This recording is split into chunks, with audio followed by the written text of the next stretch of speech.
Gálatas capítulo 6, versículo 11.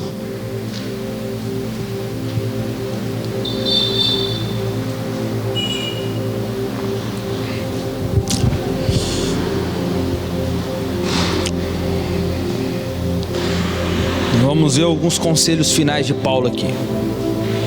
Quem encontrou? Olha lá. Vede com grandes letras vos escrevo do meu próprio punho, todos os que querem mostrar boa aparência na carne, esses vos obrigo a circuncidar-vos, somente para não serem perseguidos por causa da cruz de Cristo. Nem mesmo aqueles que circundam guardam a lei, mas querem que vos circuncideis, para se gloriarem na carne. Mas longe esteja de mim gloriar-me, a não ser na cruz do nosso Senhor Jesus Cristo, pela qual o mundo está crucificado para mim e eu para o mundo. Em Cristo Jesus, nem a circuncisão, nem a incircuncisão tem valor algum, mas sim o ser uma nova criatura. E a todos os que andarem conforme esta regra, paz e misericórdia seja sobre eles, sobre o Israel de Deus. Finalmente, ninguém me inquiete, pois trago no meu corpo as marcas de Jesus. A graça de nosso Senhor Jesus Cristo seja, irmãos, com o vosso espírito. Amém. Amém? Deixa sua Bíblia aberta aí. Irmãos, o mundo crucificado é a forma que Paulo chama esse texto final aqui. Paulo está concluindo a sua carta aos Gálatas. Acredito que nós aprendemos muito aqui. E o que ele vai nos mostrar nesse final é o mesmo embate que nós vamos ver, principalmente no início da carta, que ele está lutando ali contra os judeus que converteram, mas estavam querendo voltar à prática da lei. E Paulo está nos mostrando que esse embate ainda continua. Só que agora nesse texto, Paulo então de fato vai desmascarar os falsos mestres e mostrar sua real motivação, mostrando para eles que a questão não era tanto o zelo religioso, mas a conveniência deles. Por quê? Eles queriam escapar da perseguição por causa da cruz de Cristo. Porque aqueles que estão debaixo da cruz de Cristo está já sujeito à perseguição. A igreja que é a igreja sofrerá perseguição. Aqueles que não estão em Cristo não passarão por perseguição.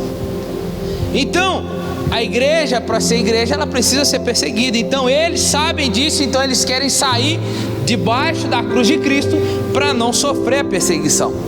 Então Paulo vai fazer um contraste entre a falsa e a verdadeira religião, entre os falsos ministros e os ministros verdadeiros. Ele já havia deixado claro que era necessário escolher entre a escravidão e a liberdade, no capítulo 5 que nós vimos, entre a carne e o espírito, que também vimos aqui, e entre o viver para si mesmo e viver para os outros, conforme o Daniel pregou na semana passada aqui. Agora ele vai apresentar um quarto contraste, que é o quê? Que é o que nós vamos ver aqui nessa noite, que é viver em função do louvor dos homens e viver para a glória de Deus. Paulo está então finalizando essa carta aqui de forma bem rápida das outras cartas que ele enviou: 1 Coríntios, 2 Coríntios, 1 e 2 Timóteo, Tito, Filemon, 1 e 2 Tessalonicenses, Colossenses, Filipenses. Ele vai divergir dessa vez.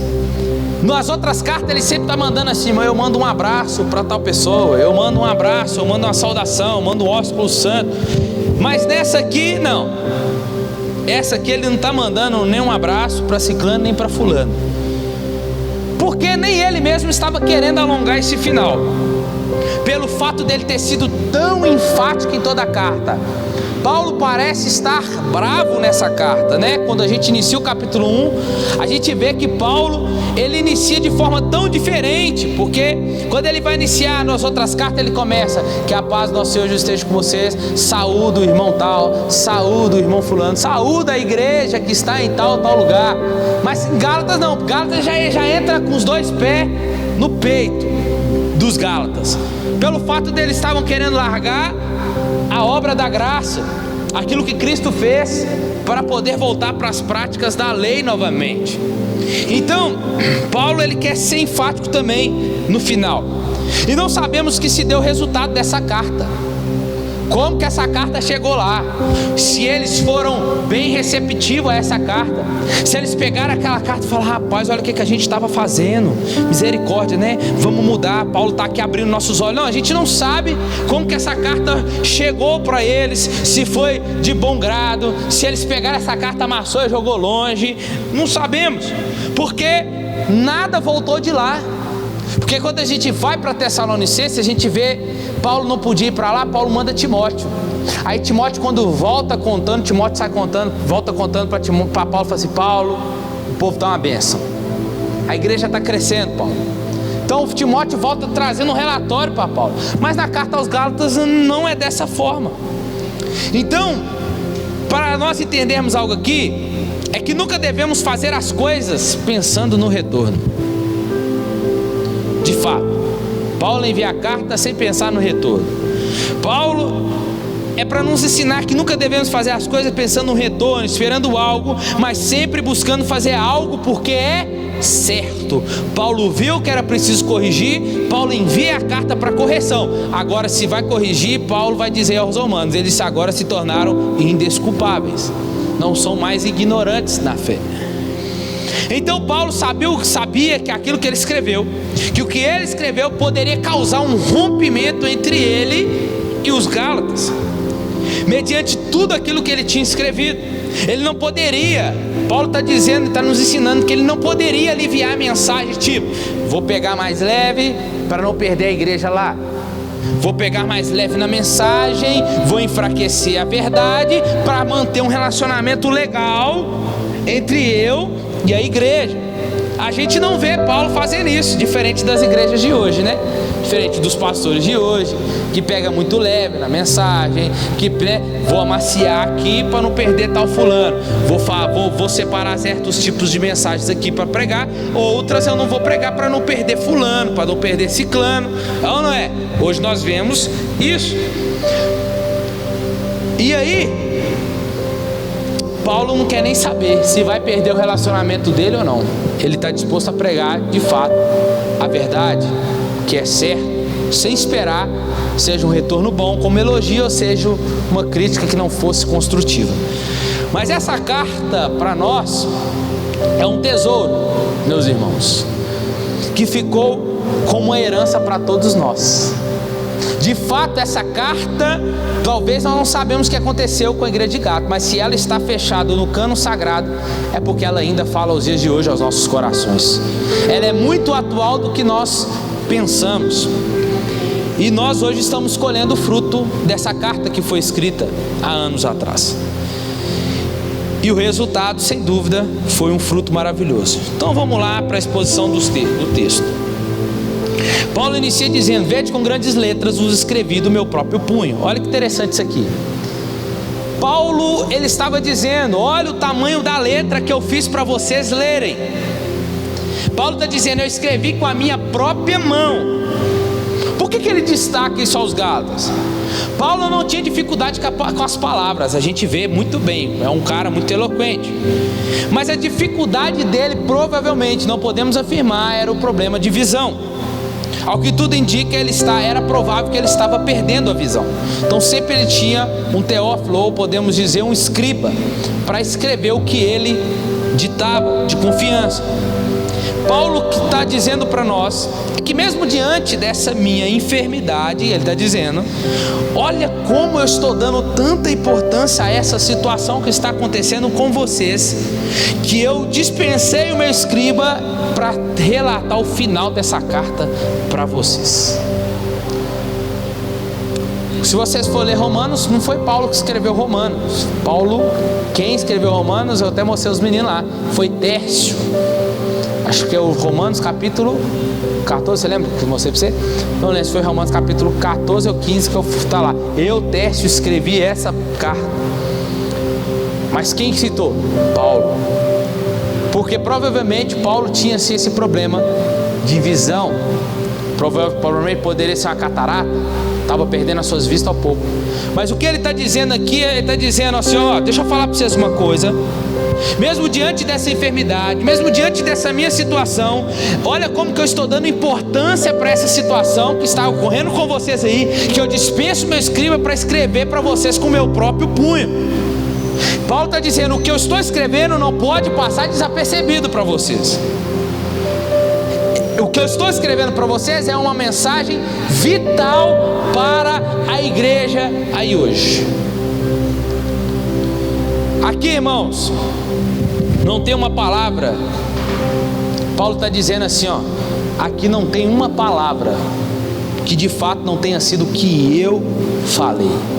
É isso que ele está querendo dizer aqui. Não tem uma palavra nessa carta que não foi eu que falei para vocês. Paulo, irmãos, ele não está satisfeito com esses falsos mestres que já aprendemos, que são os judeus nobres de Jerusalém, religiosos, eram oriundos da seita farisaica. Agora a gente já viu no capítulo 1 que depois se converteu ao cristianismo, e alguns dizem que foi a partir do meio-irmão de Jesus, Tiago, que foram chegando os primeiros cristãos ali em Antioquia, onde foi no capítulo 5 de Atos, que foi onde pela primeira vez os crentes ali, né, foram chamados de cristãos pela primeira vez na Bíblia. Então nós vamos ver que Paulo está dando importância, ele quer que aqueles que estão lendo prestem atenção, que é muito importante o que ele está mandando nessa carta.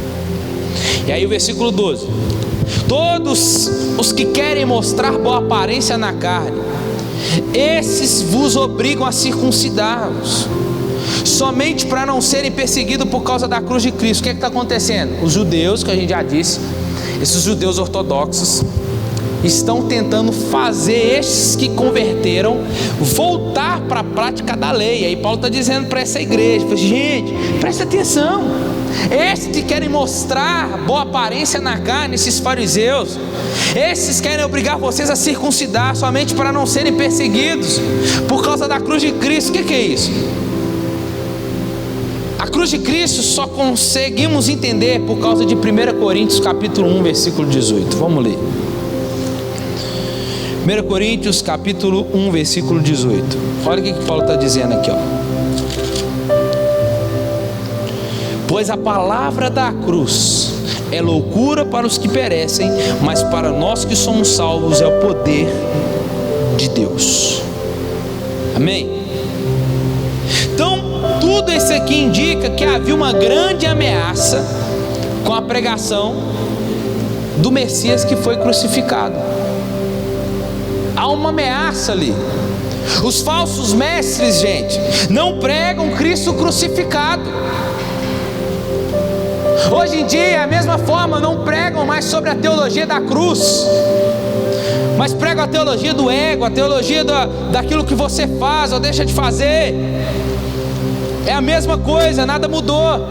Não pregam mais o Cristo que foi crucificado. A mensagem do Evangelho é essa: Cristo crucificado. Por quê? Porque essa pregação, assim como hoje, lá naquela época, não era aceitável para os judeus. Eles preferiam, em vez de pregar a mensagem da cruz, preferiam pregar usos e costumes. Circuncidam, vão circuncidar, praticam a lei, leva o cordeiro, volta para o templo, vai praticar as festas anuais. Por quê? Porque é sempre mais fácil, gente, pregar sobre isso do que pregar sobre a mensagem da cruz. E é muito mais fácil colocar um conjunto de regras na vida do fiel, do irmão e da irmã, para ele não sair, como a gente já viu em vários lugares. Se você sair daqui, você está saindo debaixo de maldição. Alguns pastores fazem questão de fazer isso, coloca a coleira no crente, né? Tem gente que eu conheço, irmãos, que não dá dó, de irmãs que o pastor virou para ela e falou assim: se você sair daqui, você está debaixo de maldição e nada mais na sua vida vai dar certo. Um pastor que eu falei no capítulo 5 aquela vez, né? Feiticeiro, literalmente, né? E aprisiona a pessoa se sente aprisionada, gente. com medo, porque usa o costume para prender a pessoa, para não fazer a pessoa sair mais. Se ela sair, ela sabe que tudo na vida dela pode dar errado. Ela nunca está servindo a Cristo, ela está servindo ao homem. Porque o pastor sabe, se ele anunciar a mensagem da cruz, aquela pessoa, a primeira coisa que ela vai fazer, ela vai sair daquele lugar. Então geralmente as pessoas se submetem, vão obedecer regras. Irmãos, e se nós chegamos a uma pessoa com uma lista de regras para seguir, nós estamos criando uma identidade ao redor daquele povo. Está gerando identidade nela. E essas pessoas, ela não só se policia, mas ela começa a policiar um ao outro. Ela começa a olhar para o outro. Tipo, viu o pastor jogando bola lá na rua sem camisa? O pastor, quando não chega no pastor, o pastor, então, sabe a irmã tal? Então, eu vi ela, pastor, num lugar, lá na igreja ela vai toda bonitinha, arrumadinha, mas quando ela tá fora, pastor,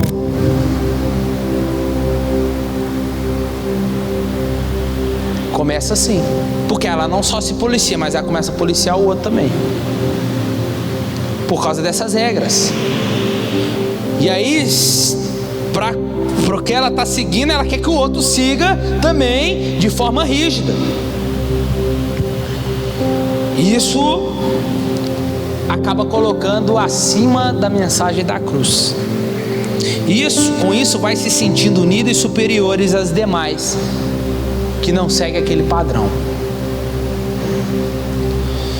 Então a gente tem que tomar cuidado com isso que Paulo está falando. Paulo está falando dos usos e costumes aqui, está falando da circuncisão, ele está falando da prática da lei, que não era mais necessário. Estamos numa nova aliança, a aliança nova é superior à antiga.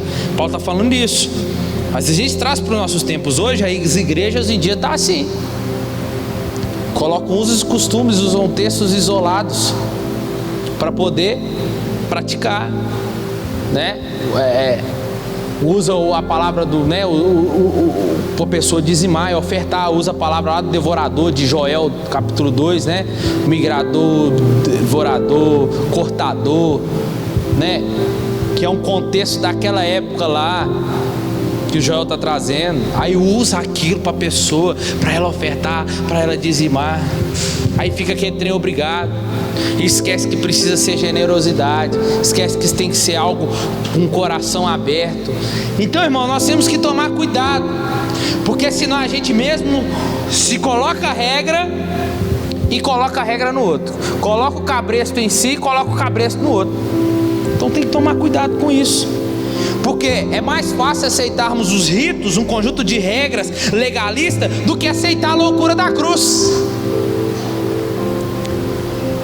Por quê? Porque a cruz de Cristo provoca perseguições e enraivece, melhor dizendo, o mundo. Por que ela enraivece tanto o mundo? É porque, irmãos, a cruz diz algumas verdades muito desagradáveis a nós mesmos.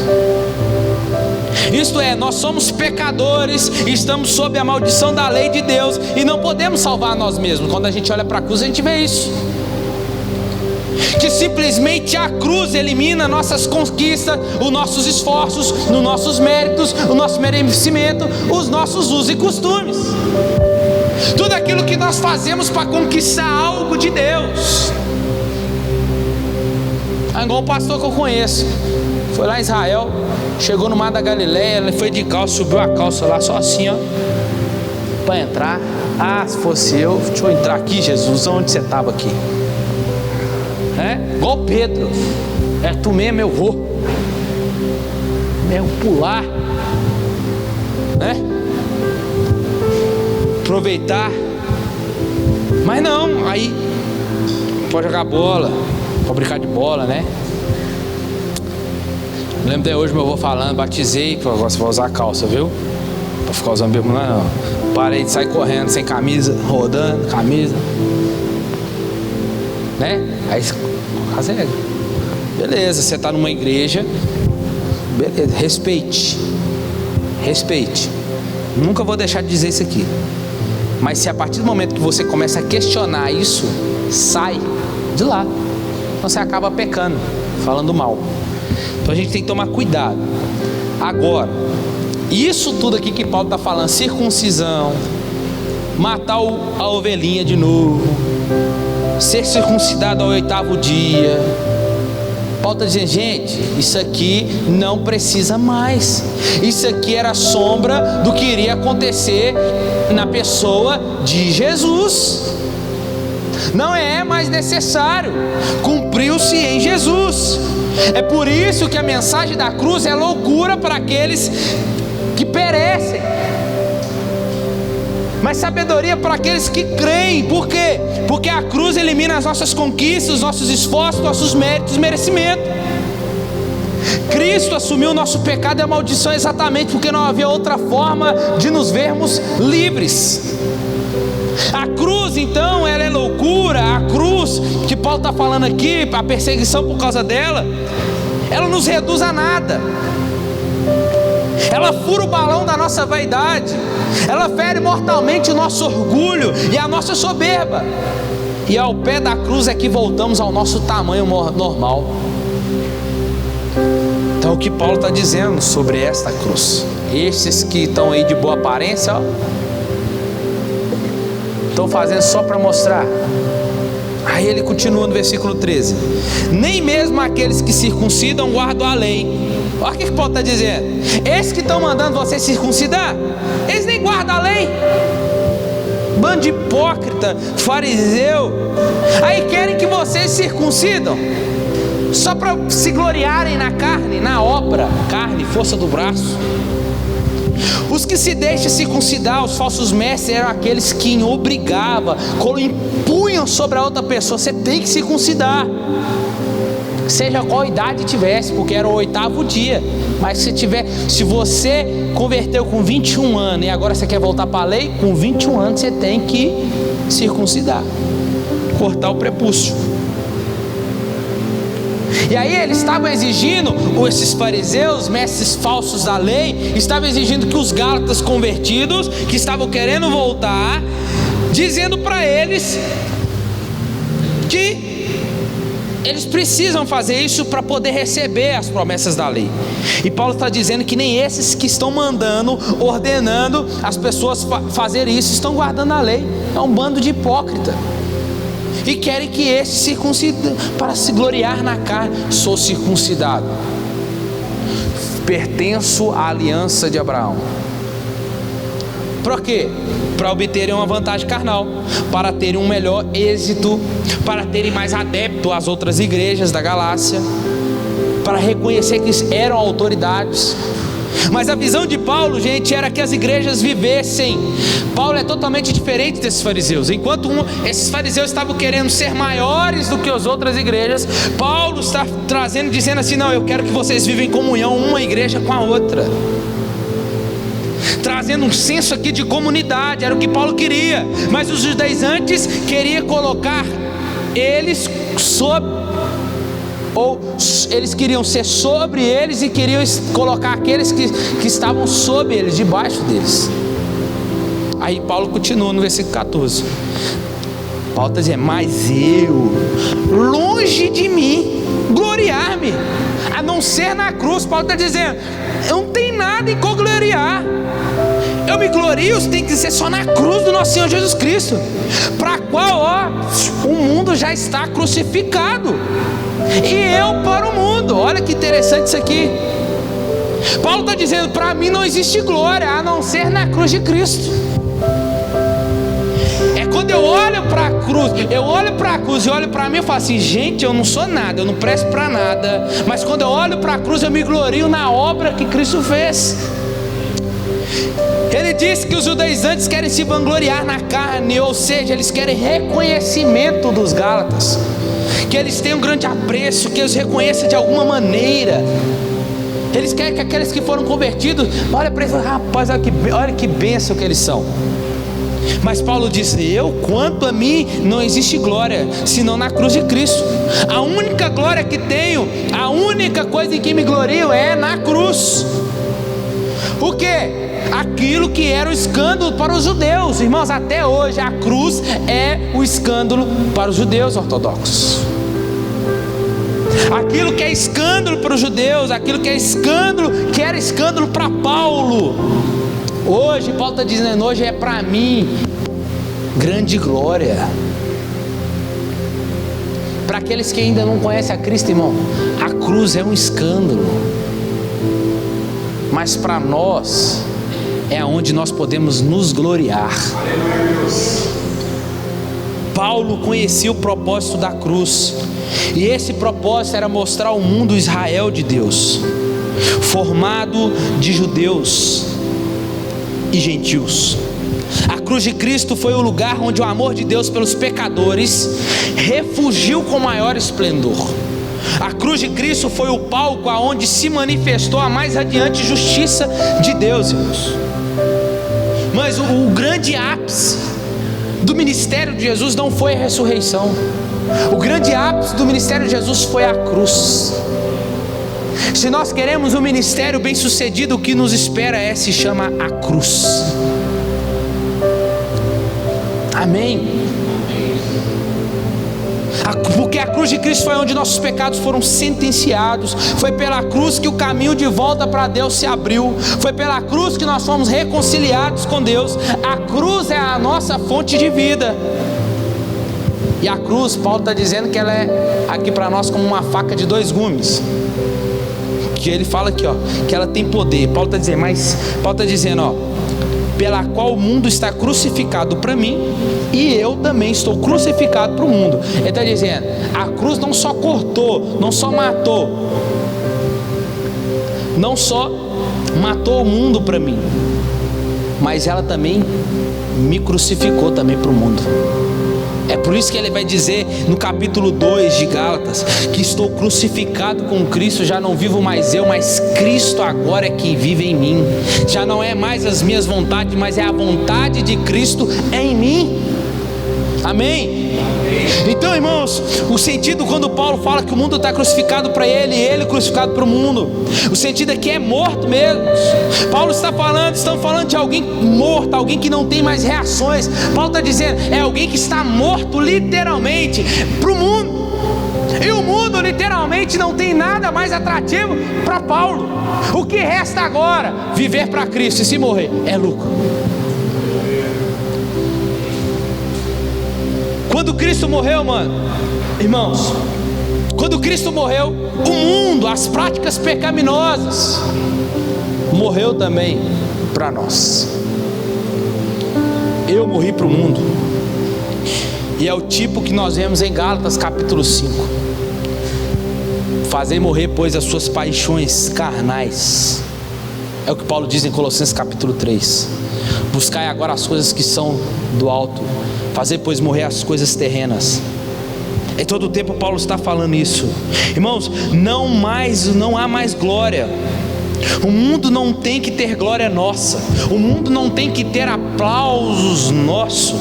Enquanto isso, nós temos que saber que não receber, nem gloriar, e nem receber aplausos do mundo, nós não precisamos esperar isso. Nós não temos que esperar isso do mundo, irmãos. Quanto a nós, buscamos ser aceitos, muitas das vezes por um grupinho aí fora. Muitas das vezes nós nos pegamos ser aceitos por certos grupos aí fora. O que eu preciso fazer para entrar nesse grupo? É igual no mundo do crime. O menino quer entrar, e eles falam assim com o menino: beleza, você quer entrar, mas você vai ter que matar tal fulano para mim, beleza? Beleza. O menino vai lá, mata, passa, e agora? Agora ele entra. Vai lá, você vai ter que pegar. Conheço amigo que pagaram para ele R$800 para ele levar uma caixinha de cocaína assim, para ele atravessar a cidade e entregar do outro lado da cidade. Quando ele foi, a polícia deu batida, tá preso. Então, irmãos, a gente quer tentar fazer de tudo para ser aceito, ou às vezes queremos fazer de tudo para poder recebermos algo em troca. E nós, para ser respeitado, receber elogios, isso é glória do mundo. Isso é glória do mundo. Irmãos, mas se você, deixa eu te falar para você uma coisa séria aqui, se nós buscarmos isso, nós que vamos receber isso. Só que Jesus já falou, se você ganhar a sua vida aqui, você já recebeu o seu galardão. Mas se você perder a sua vida aqui, você já ganhou o seu galardão. Não juntei tesouros na terra, mas juntei tesouros no céu. Mas irmão, se você nasceu de fato de novo, sabe que eu e você já morremos para isso. Vou usar um termo aqui, eu e você estamos estragados para o mundo, amém? Amém? Nós não servimos para nada lá fora mais, amém? Vai tentar fazer uma coisa, não deu certo, é porque não é para fazer, você está estragado para o mundo, você não presta mais para o mundo, amém? Eu e você não fomos crucificados só um pouquinho, nós fomos crucificados totalmente na cruz de Cristo. Já estou crucificado com Cristo, amém? 15. Em Cristo Jesus nem a circuncisão nem a circuncisão tem valor algum, mas sim o ser uma nova criatura. Paulo falou muito em circuncisão, então para os Gálatas não entender errado, quando ele usa o termo circuncisão, Paulo vai dizer que o problema não é a circuncisão. Paulo falou assim, gente, deixa eu falar para vocês uma coisa, eu usei tanto circuncisão para tentar explicar para vocês as coisas, mas Paulo ficou com medo deles entenderem alguma coisa errada. Paulo está dizendo, nem ser circuncidado, nem ser incircuncidado, não tem valor algum, nada significa isso. Então Paulo, então não é bom ser incircunciso? Paulo, não. E se for circunciso? Não tem problema também não. Não tem valor nenhuma nessas duas aí mais. Se você é ou deixa de ser. O ponto chave aqui que Paulo está dizendo desse ritual em si é que essa prática imposta pelos Gálatas era motivada por um desconhecimento da mensagem da graça verdadeira, motivada por uma incompreensão da capacidade de obedecer a Deus. Eles obedeciam a Deus por aquilo que eles faziam.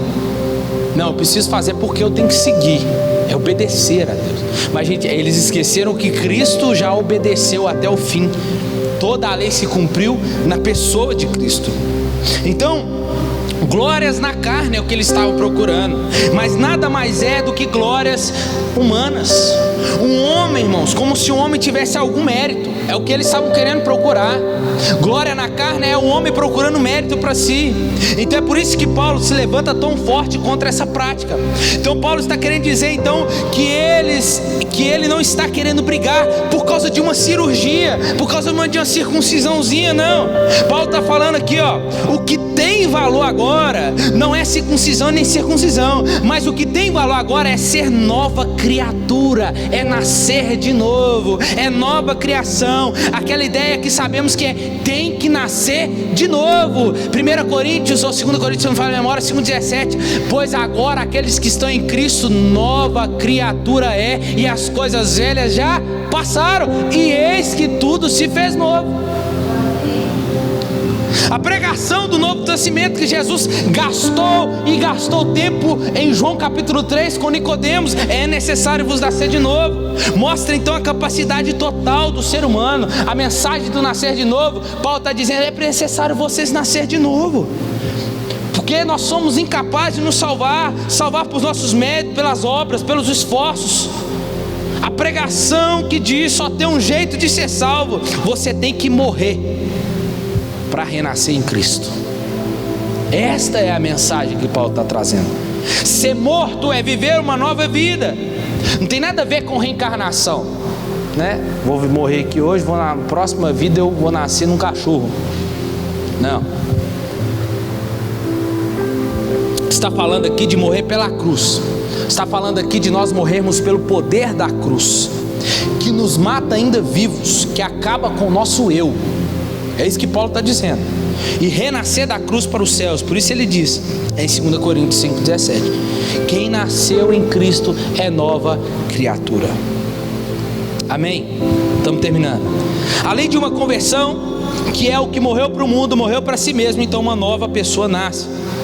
É uma experiência pessoal, mas também uma experiência coletiva. Ser nova criatura não aponta somente para você, mas para um tempo vindouro que nos aproxima. Ser uma nova criação. Por quê? Porque aonde está a velha criação? Lá no Jardim do Éden, quando ele nos criou, lembra do nosso pai Adão? Ele criou aquela lá é a antiga criação, é a velha criação que se tornou maldita por causa da queda. Então ser criatura, ser nova criatura equivale que nós somos já. Olha isso aqui, irmãos, o que Paulo está querendo dizer? Ser nova criatura não aponta só para o tempo presente, mas já aponta para um tempo vindouro, de um lugar que nós não vamos ser, nós já somos cidadãos desse lugar. Amém? Quando nascemos de novo, recebemos uma nova certidão de nascimento, escrito cidadão do céu. Filipenses 3:20, Paulo vai dizer assim, pois a nossa pátria está nos céus, de onde também aguardamos o Salvador, nosso Senhor Jesus Cristo. É por isso que nós, irmãos, não temos que viver apegado nesse mundo, porque nós não somos daqui, nós somos peregrinos, nós somos forasteiros, nós somos da família de Deus, nós estamos aqui de passagem, nós estamos aqui por enquanto, já que a pouco passa, nós somos estrangeiros aqui, irmão. Quem nasceu no Brasil aqui? Todo mundo. Ei, você é estrangeiro aqui no Brasil, irmão. Nós estamos em terra diferente, nós somos estrangeiros aqui no Brasil. É o que Paulo está falando. Paulo está falando, é isso que vale. Larga essas práticas aí, já passou, já se cumpriu em Cristo. Vocês são nova criatura, você já nasceu de novo, já tem um lugar te esperando. Você é cidadão não dessa terra, mas dos céus. Tem alguém aqui? E aí, e a todos que andarem conforme esta regra, paz e misericórdia. E a todos que andar esse padrão tem que sustentar, vai ser paz sobre eles. Israel de Deus aqui não é a nação de Israel, não é o judaísmo, mas quando fala Israel de Deus aqui, é o verdadeiro povo de Deus. Ele não fala daquela nação que apostatou, que abandonou Cristo, que rejeitou Cristo. Ela pode ser salva. Romanos capítulo 11 vai dizer que há uma esperança ainda para o povo de Israel, se eles se arrependerem. A igreja aqui, Paulo dizendo aqui que a igreja é o Israel de Deus. A igreja do Antigo e do Novo Testamento é um povo só, amém?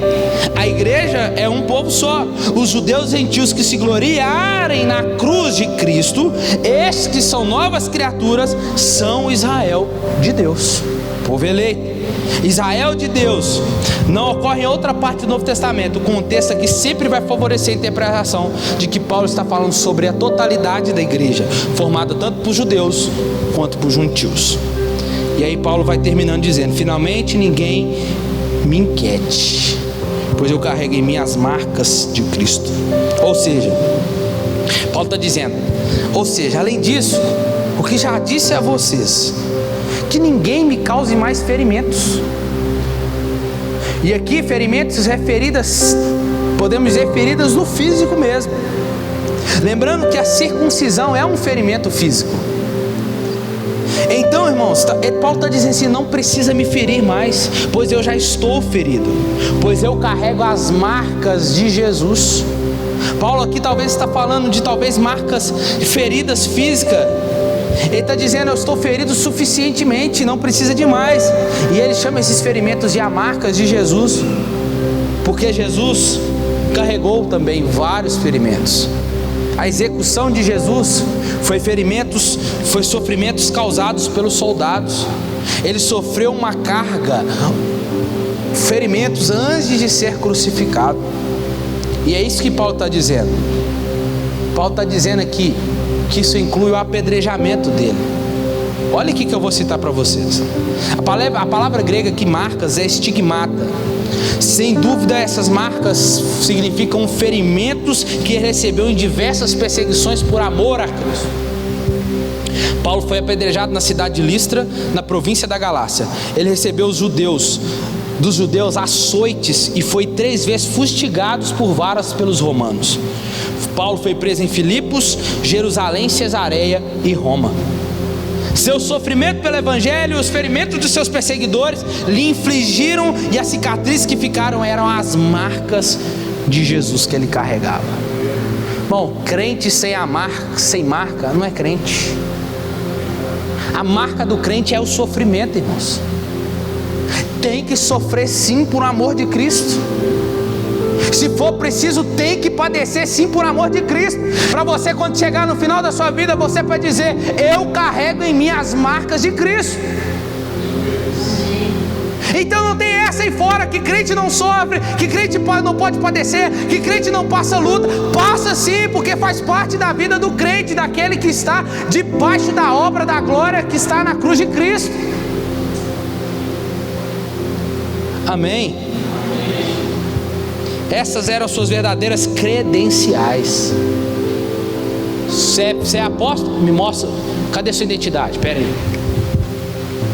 Tá aqui, ó. Essa que foi em Cesareia, essa que foi em Roma, essa que foi em Filipos. As feridas que carrego são por causa da minha fidelidade em Jesus. Vai custar alguma coisa, irmãos? Não vai custar só alguma coisa, vai custar tudo, a sua vida, para ser fiel a Jesus. E por último, a bênção: a graça de nosso Senhor Jesus Cristo seja, irmãos, com o vosso espírito. Ele termina agora de forma diferente. Ele termina chamando de irmãos. Ele deixa para chamar no final de irmãos.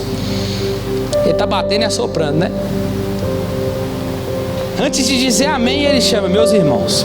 Paulo está dizendo assim, ó: apesar de tudo que eu falei com vocês, Paulo está dizendo: eu não retiro nenhuma palavra, mas vocês são meus irmãos.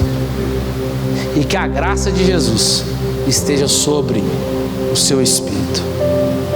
Paulo termina a sua carta como ele começou, dizendo sobre graça. Toda a carta, a central da carta é sobre a graça, o favor imerecido de Jesus. É a graça que anula os nossos méritos. Esta graça que Paulo termina falando.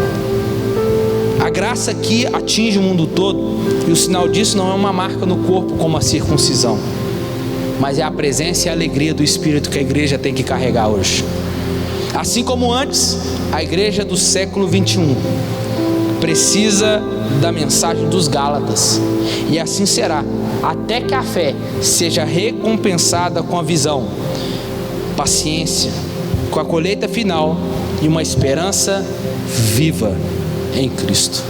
Amém? Essa é a mensagem final dos Gálatas. Fica de pé no seu lugar.